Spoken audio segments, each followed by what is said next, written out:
First week of this new Trump administration, CNN reported that federal immigration agents were being told explicitly to be, quote, camera ready for their jobs. They weren't just supposed to carry out their responsibilities as immigration officials. They were supposed to make sure they looked the part. They were going to be making a big show of it, so they wanted them to dress right for the cameras.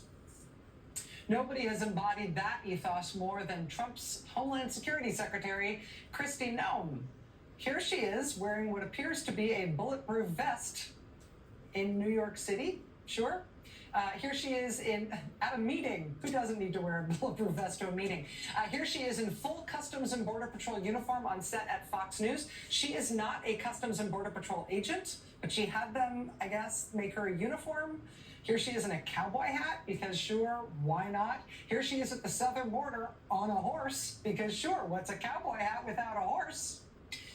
It's the same kind of theatrical propaganda that the administration has been using for the most expensive parts of this operation thus far. Things like using military aircraft to carry out deportation flights, which they are still doing. Yes, using military aircraft makes the deportations look military-ish, makes them look very tough and dramatic, but it also reportedly costs taxpayers like more than triple what it would cost to just put them on a normal flight. But while that sort of thing is all being done for its propaganda impact, and frankly to instill maximum fear in immigrant communities, that kind of propaganda also has a different kind of cost, including some really bad outcomes already.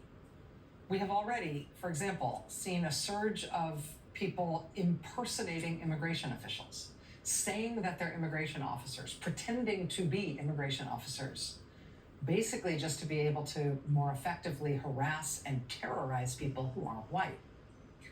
Late last month, for example, a man was arrested in Raleigh, North Carolina for allegedly impersonating an ICE officer, threatening to deport a woman if she didn't have sex with him, and then allegedly sexually assaulting her. About a week later, it was a man in South Carolina arrested for alleged kidnapping, larceny, assault, and battery for impersonating an ICE officer, detaining a Spanish-speaking driver against his will. Today, it's the New York Police Department asking for the public's help in tracking down a man who they say posed as an ICE agent in Brooklyn. He then punched and robbed and nearly raped a 51-year-old Hispanic woman.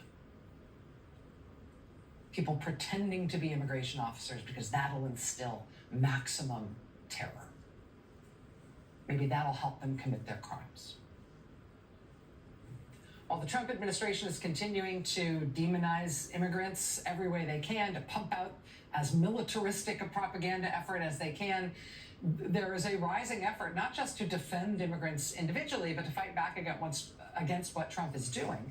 Yesterday, 27 different religious groups across the country filed a lawsuit to prevent immigration arrests in houses of worship.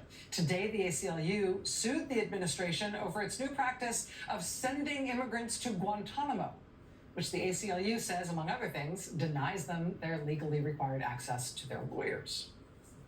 The lead attorney on that case from the ACLU is going to join us here next. Stay with us.